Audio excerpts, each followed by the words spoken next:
Sejam bem-vindos ao Decodificando Infâncias. Hoje com um tema atual voltado para o campo pedagógico. Afinal de contas, quais são as dificuldades e as limitações que as escolas têm enfrentado, mas observando sob o ponto de vista da coordenação pedagógica. E a gente tem aqui conosco hoje a coordenadora pedagógica Gislaine. Seja bem-vinda, Gi! Obrigada, Eli. Prazer estar aqui com vocês. E vamos que vamos. É isso aí. Para a gente poder começar, você poderia falar um pouquinho sobre o papel do coordenador pedagógico e as mudanças que você tem percebido, né, nesse campo? Sim, claro.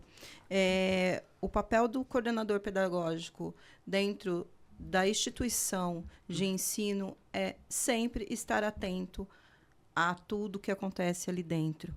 Equipe, alunos, os pais, e sempre estar querendo ajudar de uma forma ou de outra a todos que fazem parte daquela área, daquele meio. Uma coisa bem curiosa que a gente percebe é que muitas vezes, quando se chama uma família para um bate-papo, para falar sobre as limitações ou as dificuldades da criança, que você está levando como uma observação para os pais, às vezes eles falam, mas é normal, ou então não é essa criança que eu tenho em casa, né? Isso. Sim, isso acontece muito. Mas também, muitas vezes, as crianças na escola são diferentes do que elas são em casa, né? Mas acontece muito de pais não aceitarem certas, vou usar como denúncia na parte pedagógica, Tá. e aí acaba sendo chamado para a escola e dizendo que aquele não é o filho que ele tem em casa. Como que fica isso na diferença entre o estudante e a família? Como que a coordenação consegue lidar com essa posição dicotômica, né? Porque é diferente, né? A gente está falando de um perfil, a gente sabe que dentro do contexto terapêutico a gente consegue entender os perfis, porque eles mudam, né? Mas e para a escola, Gi? Como que é isso para poder identificar, para poder lidar, para poder manejar ali no ambiente? É bem difícil. Tá. É bem difícil porque você tem que remanejar várias situações, diferente da clínica que você tem um objetivo só, né? Ir conseguir similar e etc. Na escola, quando o pai fala que é não, a gente tem um obstáculo que a gente tem que parar. Então, não adianta bater de frente. A gente tem que ser amigo, tem que ser parceiro. E aí a gente acaba revertendo situações, mas ajudando a criança ali, só junto a nós, entendeu? Porque se o pai não aceita, é complicado. E muitos não aceitam, tá? Hoje em dia, infelizmente, é o que acontece. O meu filho não é assim. O meu filho não faz isso. O meu filho em casa é diferente. E, às vezes, na escola, ele acaba se soltando um pouco mais, porque Sim, em casa ele é oprimido. Sim, e perfeito. como que você vê, Gi, essa diferença dos alunos de quando você começou, né, dentro da pedagogia e assumiu o cargo de coordenação para a atualidade, para os alunos de hoje? Porque nós como terapeutas, nós vemos uma diferença muito grande. E como que é para você dentro da visão escolar, essa diferença de aluno? Como era, como é hoje? Eu vejo uma diferença gritante, Bel. Eu vejo que as crianças não têm limites. Eu vejo que os pais também não conseguem lidar tanto com a criança quanto com o hoje. Eu vejo assim que, infelizmente, a gente não tem muito o que fazer, porque a gente depende desses pais e a Sim. gente depende de tudo para fazer o melhor. E sozinho a gente não consegue. E aí fica aquele negócio, né? Eu vou culpar um, vou culpar outro. Não, é um todo. Sim. Sabe uma coisa bem curiosa que você traz, é exatamente assim, é como se nós estivéssemos falando de uma janela divisória que divide o tempo, né? Um antes e um depois. Porque, assim, se nós levarmos em consideração o período pandêmico que nós vivemos aí há algum tempo atrás, tivemos lá em 2020 até 2022, a educação, ela seguia uma linha. E hoje ela segue uma linha completamente diferente, porque foi ingressado elementos tecnológicos. Nós tivemos aí recentemente, que foi lá em meados de 2025, que foi esse ano, a lei que limita ou tira ou exclui o uso de dispositivos eletrônicos em sala de aula, em especial o celular, né? Sim. Como que é isso, assim, na tua visão? O antes da pandemia e hoje, depois da pandemia e essa questão? É uma curiosidade, sabe? No sentido de falar, poxa vida, as escolas estão num enfrentamento real de limitações, de dificuldades, né? De Sim. contextualização por mudanças diversificadas. A tecnologia está aí. Isso é um fato. E é maravilhosa. O problema é que muitas pessoas não estão acompanhando a tecnologia. No caso dos alunos, eles são muito mais avançados do que nós. Verdade. Até na educação, vocês. Por quê? Porque a gente está acostumado com o tradicional. Sim. A gente está acostumado com o ontem. E eles não. Eles são futuro. E acaba. Aí as coisas acabam se perdendo. Acaba não indo para um caminho 100%. Por quê? Porque tem essa diferença, né, do ontem com o hoje. A pandemia, ela veio para ensinar muito essa parte da tecnologia. Eu lembro que a escola que eu trabalhava foi uma das primeiras a implantar as aulas online. Eu dormia 1h e às 6h30, eu e o meu esposo iam pro computador abrir as salas para as crianças entrarem às 7h. E assim, foi sufocante.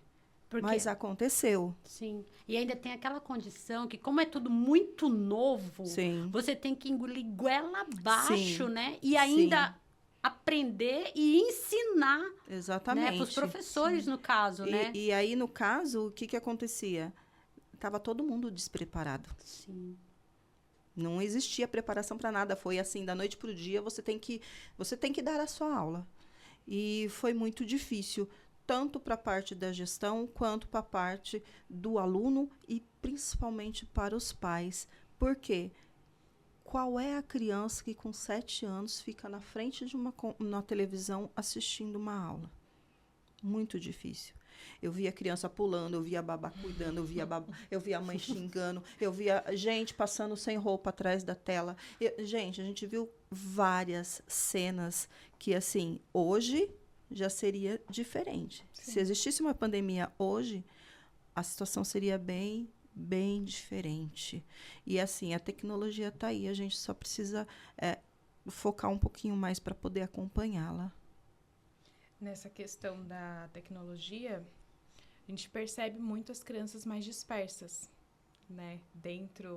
Em especial dentro da sala de aula. Tanto que é uma das queixas que a gente mais recebe, né? Sim. E aí, normalmente, os pais já vêm assim, é TDAH. Sim. Calma. Vamos entender primeiro o contexto, porque nem tudo é TDAH, né? Às vezes, essa dispersão, ela tem uma outra causa. Como que você enxerga essa questão, esse desafio da dispersão dentro da sala de aula? A gente precisaria readaptar alguma coisa, remanejar? Será que precisa mais de contribuição da família? Bel, eu enxergo que é mais fácil passar o problema para o próximo. Sim, verdade. E aí entra aquela questão que muitas vezes quando você capacita ainda o teu docente, seja por meio de cursos adicionais, até mesmo de metodologias ativas diversas, né, que a gente sabe que tem, esse docente muitas vezes cria resistência porque ele não tem tempo, né? Exatamente. Então, é mais fácil eu passar o problema para vocês, como clínica, do que para mim, como mãe. Ah, ele tem TDAH. Ah, ele tem o TOD. Ah, ele é déficit de atenção. É muito mais fácil. Sim. Porque hoje em dia, infelizmente, muitas crianças estão laudadas a isso. Mas muitas outras só querem um pouco da atenção dos pais. É isso aí. Você falou tudo, é isso, desse jeito mesmo. São vários diagnósticos que nós conseguimos observar que são errôneos, né? Sim. Que aí, às vezes, tem os casos de que a família quer esse diagnóstico para usar como justificativa. Com certeza. Ah, e é porque ele tem TOD, é porque ele tem TDAH, é porque ele tem isso, porque ele tem aquilo, né? E tem o lado das crianças também, que às vezes é um comportamento que quer chamar a atenção ali da mãe e do pai, que está muito ocupado, e a família não consegue fazer essa harmonia, né? Esse equilíbrio, né? Sim. Com certeza. Sabe uma coisa bem interessante? Porque a Gia, ela traz uma fala muito rica. A tecnologia está aí, né? Nós tivemos um período pandêmico. Nós invadimos as casas, as pessoas, por conta da sua dinâmica profissional, da sua rotina. Então, o professor, o coordenador pedagógico, a escola invadiu as casas. Então, as crianças estavam nos seus ambientes familiares, tendo ele invadido, porque nós tínhamos que cumprir uma dinâmica pedagógica. A mesma coisa aconteceu com o home office, né? Sim. Das famílias que passaram a trabalhar em casa, até para cumprir uma série de exigências sanitárias. Daí a gente tem uma condição muito rica que você fala, que se hoje nós vivenciássemos uma situação similar ao que vivemos lá na pandemia, em tese, as pessoas estariam mais adaptadas, né? Do que quando ocorreu a primeira vez. Nós, enxergando esse ponto de vista, nós teríamos obstáculos adicionais dentro do campo pedagógico, Gi, na tua opinião, para melhorarmos, para alavancarmos? Eu acho que sim. Tá. Por quê? Porque, infelizmente, não são todos os professores que caminham na mesma linha. Infelizmente... Você fala no sentido de gestão, Isso, de missão, de visão da escola. Sim, tá. Eu acho que tem muita gente que precisa ser mais preparado para essa causa. Tá. Hoje, quem domina a tecnologia são as crianças. Os professores já estão começando a caminhar. Mas eu tenho uma frase comigo. A gente só deixa de aprender quando a gente deixa de existir. Só que, infelizmente, existem muitos professores já com uma idade que não quer mais. Sim. Só que nós temos aí escolas que ensinam, que reciclam professores. Mas, se você não tiver aquela pessoa para encaminhá-lo, ele vai continuar naquele quadradinho dele, entendeu? Então, eu acho difícil para essa geração de professores hoje em dia. Essa é a minha visão, tá? Tá, legal. E a gente vê até uma mudança, assim, no quesito de metodologia, né? Como que você vê essa questão de mudanças na metodologia? Então, algumas investem mais em projetos, outras numa aprendizagem mais ativa. Como que você consegue enxergar dentro do campo educacional essas mudanças? Beneficiam, atrapalham ou depende ali do profissional também? Porque também tem essa, que é exatamente o ponto que a gente falou agora. Eu não acho que atrapalhe. Eu acho que beneficia. Só que o professor, ele sempre tem que deixar o aluno ser o centro. É diferente de antigamente, que o professor era o mediador. Hoje, ambos são mediadores, entendeu? Hoje, ambos têm uma linha diferenciada de ensinamento. A gente só não pode deixar a criança ficar mais afastado. Ela hoje dá mais a aula com o aprendizado dela na rede, na internet, num todo de tecnologia, e a gente tem que deixar mesmo. Sim. Abrir esse leque e deixar ele trazer os conhecimentos. E outra, fica muito mais gostoso aprender sabendo e brincando. Sim. Verdade. E a gente sabe que essa nova geração que está chegando aí é uma galerinha que tem esse quê de tecnologia, mas tem um quê também de energia, né? Muita. E a gente está falando de energia mental, de energia física. E aí, gente, só para vocês entenderem um pouquinho, a Gi, ela tem uma neta linda.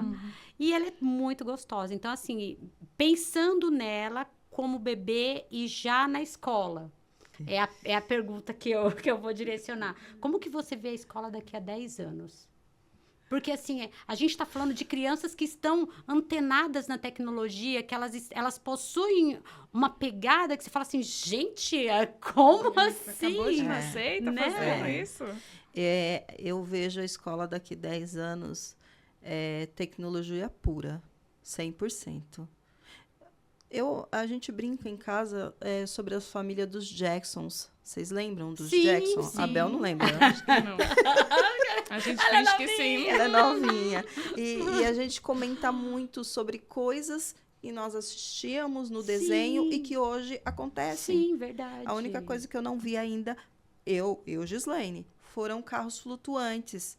Mas ele trabalhava de casa, ele tinha lá várias situações tecnológicas. E isso, eu estou falando do quê? De 30 anos atrás. Ou até um pouquinho mais, Ou né? mais. Vamos abaixo. Deixa quieto. E aí, eu vejo que daqui 10 anos, sei lá, de repente, nem professores em sala de aula teremos. Gi, sabe uma coisa bem bacana?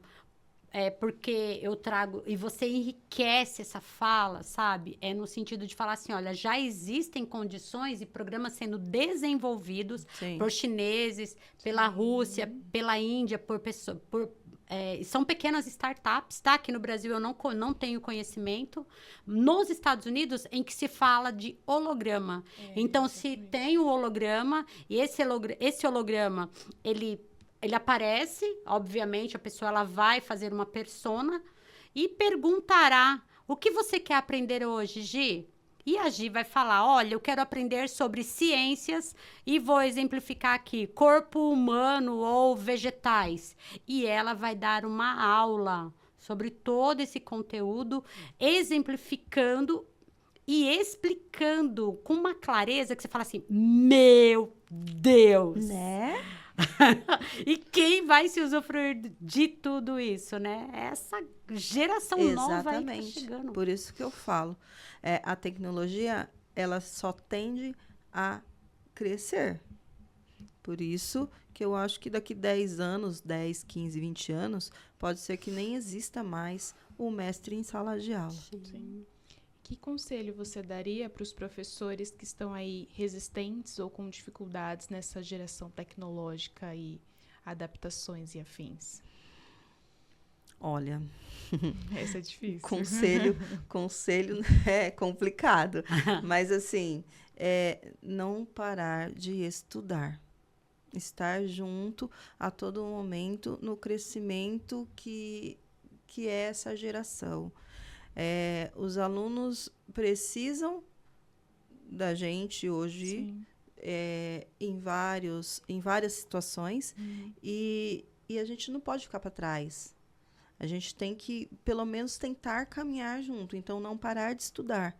Sempre procurar ler, ver as notícias sobre os temas. Procurar sempre estar atento. Até mesmo porque o conhecimento por si só se torna obsoleto, né, Gi? Exatamente. E a velocidade da informação ela é tão gigantesca que aquilo que a gente sabia em 2024, já não, às vezes, não necessariamente se aplica mais para nós, né, Exatamente. este ano. Exatamente. E aí, agora só uma pergunta adicional, porque a gente estava falando um pouquinho antes, não somente pela tecnologia, mas como lidar com uma criança, o que é para um professor lidar com uma criança que possui um TDAH, por exemplo, dentro da sala de aula? A gente está falando do processo mesmo de inclusão, sabe? Porque a Gi, ela, como professora, ela não tem só uma criança com TDAH. Porque a gente tinha 10 anos atrás, a gente tinha uma criança, né? Na sala de aula. Hoje a gente Hoje tem temos muitas de uma mais. galerinha, de uma sala de aula aí com 25 crianças, vamos, um exemplo, a gente tem Aí tem casos de 7, 8 Oito. laudados. E você ia fora chutar 10. as crianças com autismo, né, que são laudadas, outras que estão em fase de investigação. Como que é para esse professor? Olha, Porque a gente trabalha essa questão de que, nossa, eu preciso estudar, eu preciso, né, buscar essa ampliação diversificada do conhecimento, mas como que é para esse professor na pele, né, na veia, E ali, outra a que sala gente de sempre aula? fala muito, inclusão e material adaptado É. e prática pedagógica. Pra gente que tá no ambiente clínico, é um por vez. sim. Né? Mas sempre que a gente leva isso pra sala de aula, não é um por vez. Não. E é a maior reclamação que a gente escuta dos professores. Tanto que nós costumamos fazer as práticas o mais abrangentes possíveis para tentar ajudar o máximo possível esse professor. E aí eles trazem realmente essa questão. É muita criança laudada. E aí? É muita criança laudada e muito professor despreparado. Exato, perfeito. Eu conheci Elisiane dentro de uma escola. E ela faz um trabalho que é fora do normal.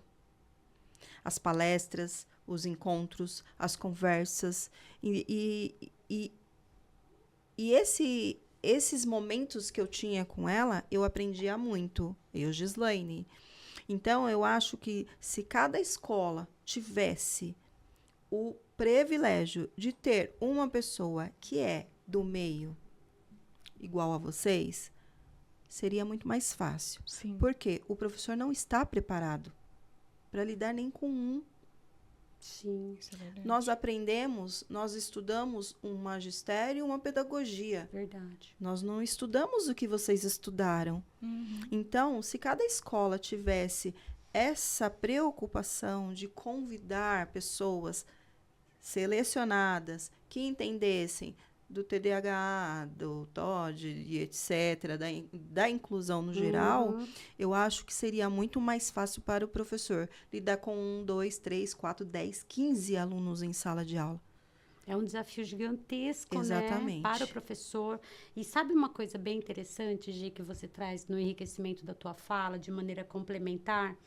É que muitas vezes, quando nós oferecemos este suporte e temos escolas hoje que a gente oferece esse direcionamento, as escolas, elas só fluem no seu contexto pedagógico. Mas existe uma outra dinâmica, sabe, que é o lado oposto, onde muitos...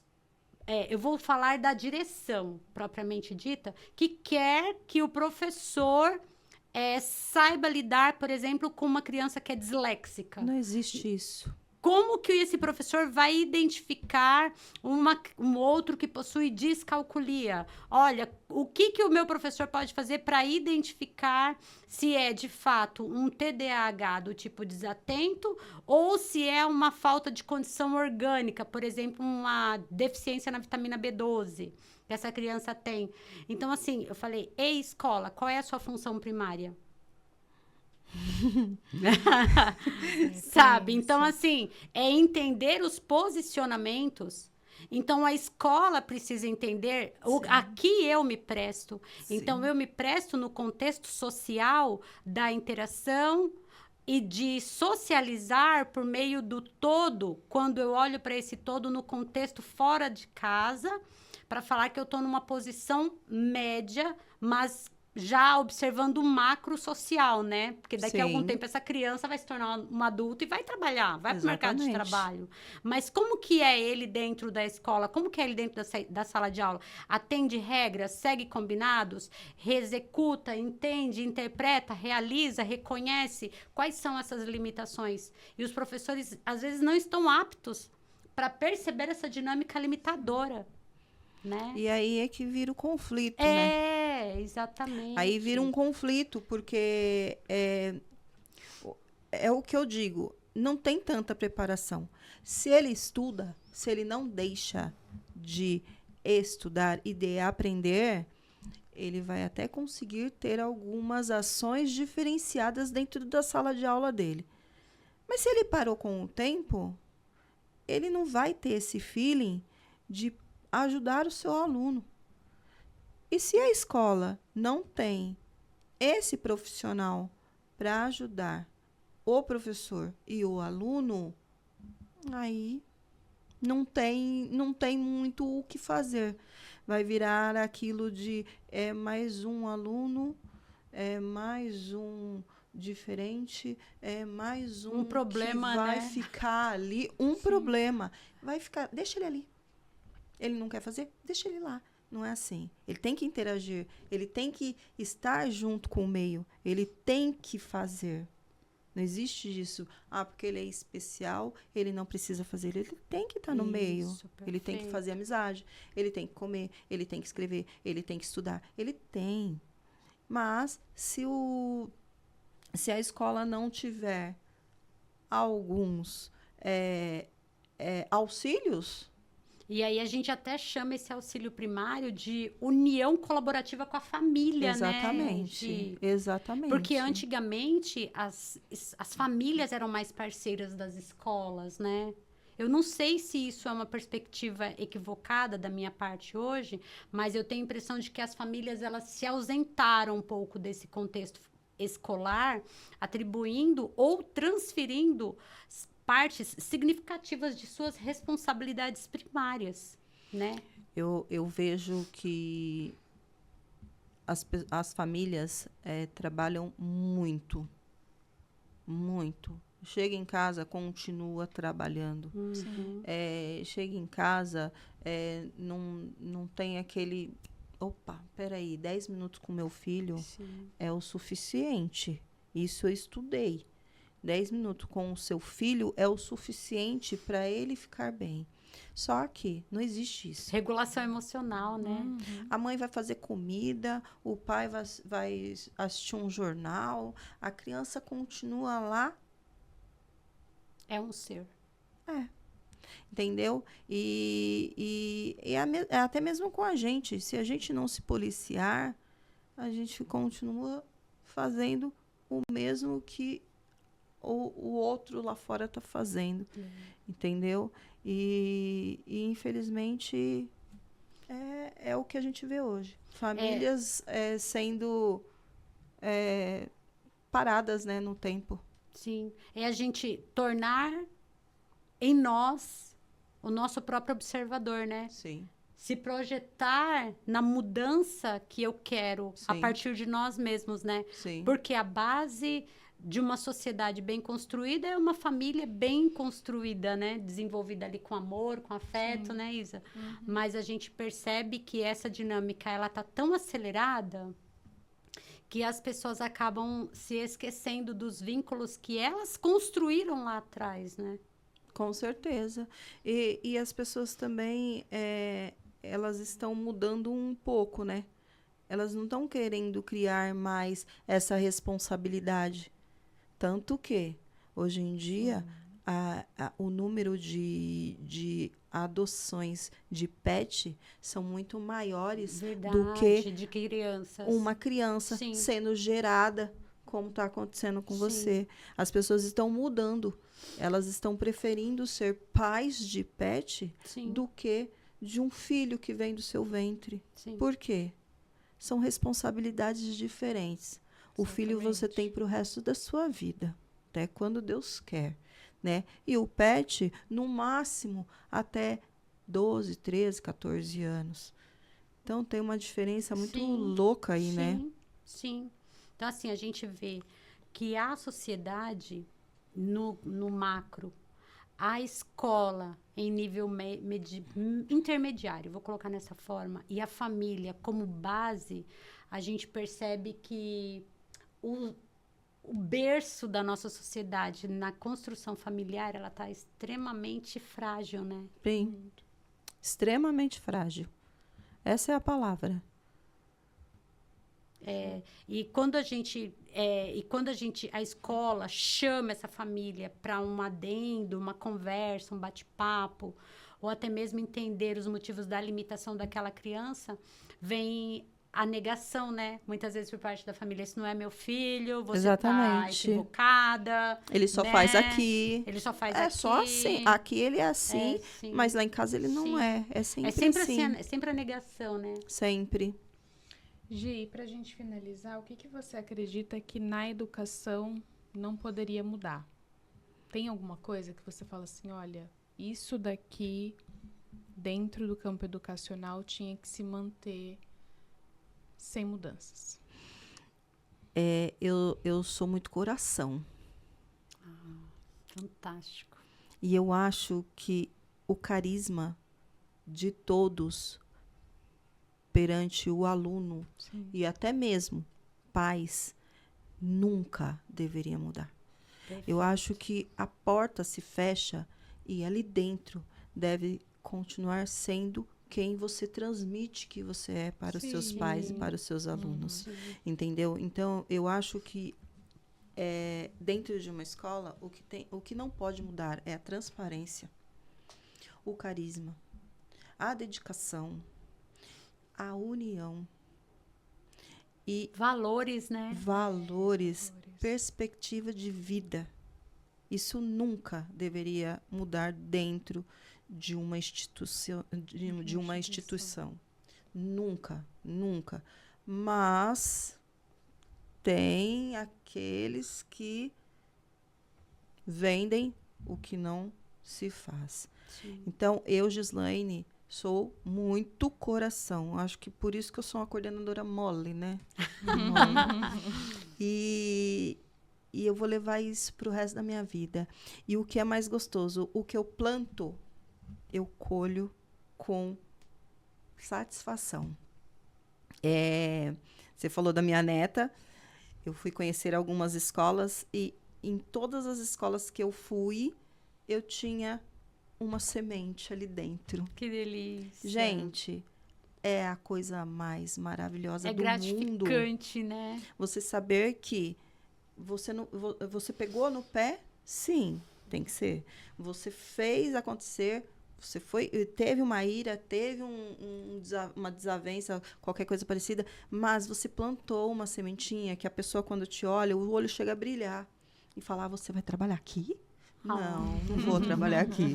Nossa, Gi, você tá aqui? Gente, para mim foi, assim, gratificante. De todas as escolas que eu fui, eu saí de lá falando, eu fiz o certo. Que legal. É gostoso, né? A gente olhar para trás e saber que aquilo que você semeou, hoje você colhe frutos significativos. Com certeza. Parabéns. Obrigada. Pelo teu trabalho lindo, maravilhoso e exemplar, porque sempre foi fonte de inspiração para mim, Elisiane, e para nós, enquanto equipe gestora, da qual você um dia fez parte da nossa rica contribuição aí, fazendo aí com dedicação, com carinho e com amor. Vou chorar. Nós também. Gostaria de deixar alguma palavra para a gente já encerrar? Eu quero agradecer o convite de vocês. Foi muito gratificante. Hoje não faço mais parte de nenhuma instituição. Hoje eu trabalho para mim mesma. Mas ficou aí vários ensinamentos. Cresci muito nessa área da educação e costumo dizer que eu vou morrer professora. Ah, sim. E muito obrigado mesmo, de coração. Foi uma delícia estar aqui com vocês duas. Fazia tempo que eu não via as duas. E parabéns pelo programa de vocês. E que venham muitos e muitos e muitos outros aí pela frente. Obrigada de coração pela tua presença. Com certeza. Quer falar? Se quiser. Gente, muito obrigada pela participação de vocês. Hoje nós tivemos aqui um bate-papo sobre o contexto educacional e pedagógico na visão de uma coordenadora pedagógica com a nossa amiga Gislaine, que tem uma jornada gigantesca aí no seu campo de atuação. Então, fica um grande ensinamento, ensinar com amor e ensinar valores, que é a fonte base aí da nossa família para o contexto e o desenvolvimento do ser humano dentro da nossa sociedade, para que ela possa se perpetuar de maneira segura e sólida. Esse é o Decodificando Infância. Até o próximo episódio.